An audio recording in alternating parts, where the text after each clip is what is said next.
সুপ্রিয় বন্ধুগণ, কবিতার ছন্দগান ধারাবাহিক সিরিজের আজ দ্বিতীয় পর্ব। আমরা সূচনা পর্বে জেনেছি এই পর্বগুলোয় আমরা কি বিষয় নিয়ে আলোচনা করব। মূলত কবিতার ছন্দগানে কবিতার সামগ্রিক বিষয়াবলী নিয়ে আলোচনা করা হবে। আজ দ্বিতীয় পর্বে আমরা আলোচনা করব কবিতা কি।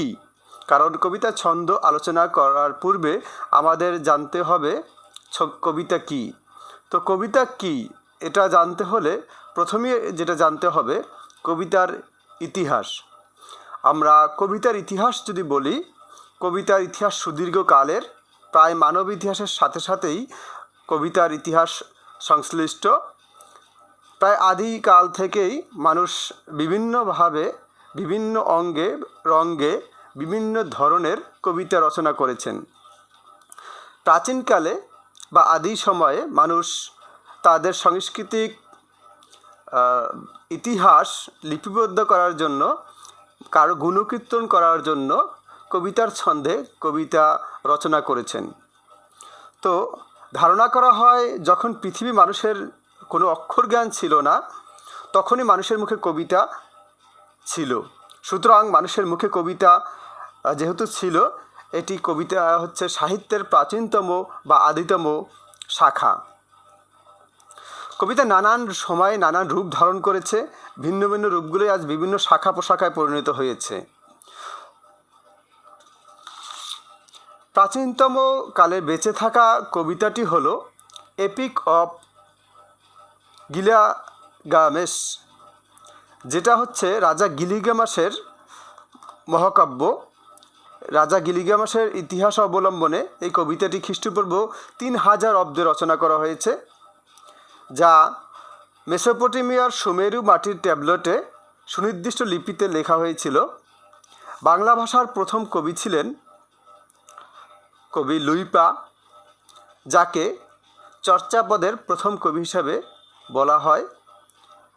চর্যাপদ রচনা করা হয়েছিল 1800 থেকে 1000 অব্দ পর্যন্ত, খ্রিস্টাব্দ পর্যন্ত। এই সময়ে প্রথম কবি লুইপা, এছাড়াও প্রায় 24 জন চর্যাপদের কবি রয়েছেন। এদের মধ্যে বিরূপা, গুণ্ডারিপা, চন্টিষ্পা, কাহপদ, কম্বলস্বরূপ, অনেক প্রায় 24 জন কবি রয়েছেন যারা বাংলা ভাষায় প্রথম কবিতা রচনা করেছেন। তো এরপরে এই আদিযুগ যদি শেষ করি, বাংলা ভাষার দ্বিতীয় পাঠটাকে বলা হয় মধ্যযুগ। এই যুগের 1200 থেকে 1350 সাল পর্যন্ত এই সময়টুকু বলা হয় বাংলা কবিতার অন্ধকার যুগ। এই সময় রচিত হয়েছে শ্রীকৃষ্ণ কীর্তন, এর রচয়িতা চণ্ডীদাস। এবং মধ্যযুগের কাব্যধারায় মনসমঙ্গলের কবিগণের বেশ একটা অবদান রয়েছে। এরপরে চণ্ডীমঙ্গলের কবিগণ রয়েছেন, কালিকামঙ্গলের কবিগণ রয়েছেন। তারা নানাভাবে বাংলা সাহিত্যকে সমৃদ্ধ করেছেন। মঙ্গল কাব্যের বিখ্যাত কবিদের মধ্যে ছিলেন কবি কানাহারি দত্ত, নারায়ণ দেব, বিজয়গুপ্ত, মুকুন্দরাম চক্রবর্তী, ভারত রায় গুণকার, এছাড়াও আরও অনেকে। মধ্যযুগে মুসলমানদের মধ্যে যারা বিখ্যাত কবিতা রয়েছে, শাহ মোহাম্মদ সগিরের ইউসুফ জুলেখা, আলাউলের পদ্মবতী উল্লেখযোগ্য। এরপরে যদি আসি আধুনিক যুগ, যেটা শুরু হয়েছিল 1800 সাল থেকে আজ অবধি চলমান রয়েছে, এই কালটাকে আধুনিক যুগ বলা হয়। এই আধুনিক যুগের শুরুটা হয়েছিল ঈশ্বরচন্দ্র গুপ্তের মাধ্যমে, যাকে আমরা যুগ সন্ধিক্ষণের কবি বলা হয়। এরপরে যদি যার নামটা আসে, সে হচ্ছে আমাদের সকলের প্রিয় কবি মহাকবি মাইকেল মধুসূদন দত্ত, যিনি 1824 সালে জন্মগ্রহণ করেছিলেন, 1873 সালে মৃত্যুবরণ করেন। তাকে আধুনিক কবিতার জনক বলা হয়। তিনি প্রথম বাংলা ভাষায় সনেট রচনা করেন। তো বাংলায় নাটক, প্রবন্ধ সর্বক্ষেত্রে তিনি একটি আধুনিকতা নিয়ে এসেছিলেন। তো বাংলা কবিতায় আধুনিক কবিতার তিনি জনক। তো এছাড়া এর পরের আধুনিককালের শ্রেষ্ঠ কবিদের যদি নাম বলি, এর পরপরই আছে বিহারীলাল চক্রবর্তী, কবিগুরু রবীন্দ্রনাথ ঠাকুর, সত্যেন্দ্রনাথ দত্ত, আমাদের জাতীয় কবি কাজী নজরুল ইসলাম। এছাড়া যাদের নাম বলা যায় এরপরে পঞ্চপাণ্ডব, 30 দশকের পঞ্চপাণ্ডবের কথা আমরা জানি, কবি অভিনব চক্রবর্তী, জীবনানন্দ দাশ, বুদ্ধদেব বসু, বিষ্ণু দে ও সুতীন্দ্রনাথ দত্ত। এরপর যাদের বাংলা কবিতায় নাম উচ্চারিত হয় তাদের নাম যদি বলি, শামসুর রহমান, আল মাহমুদ, আহসান হাবিব, আবু জাফর ওবায়দুল্লাহ, আল মুজাহিদি, আব্দুল হাকিম, কায়কোবাদ, সুফিয়া কামাল, নির্মলেন্দু গুণ, আসাদ চৌধুরী, সিলেটের কবি দিলওয়ার, ফররুক আহমদ, সুকুমার বড়ুয়া, রফিক আজাদ, ফররুক আহমদ, সুকুমার বড়ুয়া, রফিক আজাদ, রুদ্র মোহাম্মদ শহীদুল্লাহ, মহাদেব সাহা, হুমায়ুন আজাদ, সৈয়দ শামসুল হক, হেলাল হাফিজ, নুরুল হুদা এবং সর্বশেষ নামটা যদি বলি কবি সজীব মোহাম্মদ আরিফ। একটু ফান করলাম। যাই হোক, এরপরে অসংখ্য কবি রয়েছে এই আধুনিককালে, এবং আধুনিককালে এই ফেসবুক বা অনলাইনের যুগে আমরা অসংখ্য কবি দেখতে পাই এবং তাদের অসম্ভব সুন্দর সুন্দর কবিতা রয়েছে। তো এই কবিতার ইতিহাস সুদীর্ঘকালের এবং ঠিক তেমনি অসংখ্য কবি সাহিত্যিকগণ কবিতাকে সমৃদ্ধ করেছেন।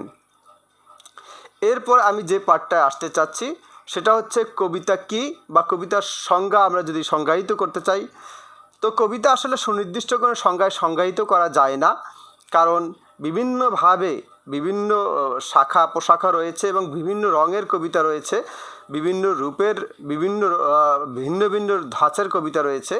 ঠিক তেমনি কবিতার সংজ্ঞায়ও ব্যতিক্রম রয়েছে। তো কবিতার যদি উৎপত্তি স্থলটা বলি, কবিতাটি গ্রিক শব্দ পোয়েসিস থেকে ইংরেজি শব্দ পোয়েট্রি এসেছে, এই যার ব্যুৎপত্তিগত অর্থ হয়েছে নির্মাণ অথবা তৈরি করা। তো সেই হিসাবে আমরা ব্যুৎপত্তিগত অর্থে যদি কবিতাকে সংজ্ঞায়িত করতে চাই, উৎপত্তিগত অর্থে কবিতা শিল্পের এমন একটি শাখা যেখানে ভাষার নান্দনিক গুণাবলীর ব্যবহারের পাশাপাশি ধারাগত ও শব্দার্থিক বস্তুগত ব্যবহার করা হয়। তো কবিতাকে বিভিন্নভাবে সংজ্ঞায়িত করেছেন। আমরা যদি কতিপয় কবিদের এই সংজ্ঞা আলোচনা করি, আমরা ইংরেজ কবি কোল্ডরিজের কবিতার একটি খুব সুন্দর সংজ্ঞা দিয়েছেন। তিনি বলেছেন best word in the best order. তো আরেকজন ইংরেজি কবি, বিখ্যাত কবি শেলি বলেছেন in general sense it only be defined in general sense it may be defined as the expression of the imagination. তিনি আরও বলেন কবিতা পরিতৃপ্তির বিষয়। কবিতা তখনই সার্থক হয় যখন কবি মনের পরিতৃপ্তিতে পূর্ণতা আসে। আরেকজন ইংরেজি বিখ্যাত কবি টি.এস. এলিয়ট বলেছেন poetry is written with excellent words in excellent arrangement and excellent metre. অসাধারণ বলেছেন। আমাদের বাংলাদেশের যদি কবির কথা বলি, কবি আহমদ রফিক বলেছেন কবিতা অনুভূতি সংজ্ঞাত রূপময় ভাবশিল্প, কারণ কবির গভীর অনুভূতির প্রকাশ লাবণ্যময় হয়ে ওঠে উপমা, রূপকল্প, ছন্দ ও আঙ্গিকের অসাধারণ প্রয়োগে। এছাড়াও আরও কিছু ইংলিশ কবি কবিতার সংজ্ঞা দেওয়ার চেষ্টা করেছেন। কবি রবার্ট ফ্রস্ট বলেছেন কবিতা হলো পারফরমেন্স ইন ওয়ার্ডস। কবি এডগার এলান বলেছেন কবিতা হলো সৌন্দর্যের ছন্দময় সৃষ্টি। কবি এলিয়ট বলেছেন কবিতা রচনা হলো রক্তকে কালিতে রূপান্তরিত করার যন্ত্রণা। দারুণ বলেছেন তিনিও। এছাড়া আরেকজন কবি বলেছেন কবি এডওয়ার্ডস ওয়ার্থ বলেছেন কবিতা সব জ্ঞানের শ্বাস প্রশ্বাস আর সূক্ষ্ম আত্মা। সত্যি কবিতা হচ্ছে জ্ঞানের একটি শ্বাস প্রশ্বাস বা মূল জ্ঞান কবিতায় খুব সূক্ষ্মভাবে রচিত হয়। এছাড়া কবি কার্লাইস বলেছেন কবিতা হলো মিউজিক্যাল থট।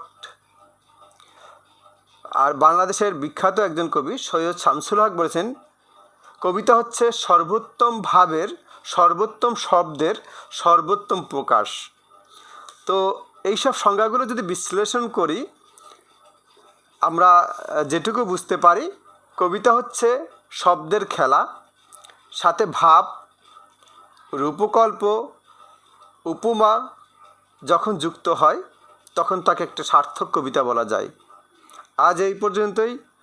আগামী পর্বে কবিতার ছন্দ নিয়ে বিস্তারিত আলোচনা করব। তো সেই পর্যন্ত ভালো থাকবেন, সুস্থ থাকবেন। যদি ভালো লাগে অবশ্যই কমেন্ট বক্সে জানাবেন, আর যদি কোনো ত্রুটি থাকে সংশোধন করে দিবেন অথবা নিজ গুণে ক্ষমা করে দিবেন। আল্লাহ হাফেজ।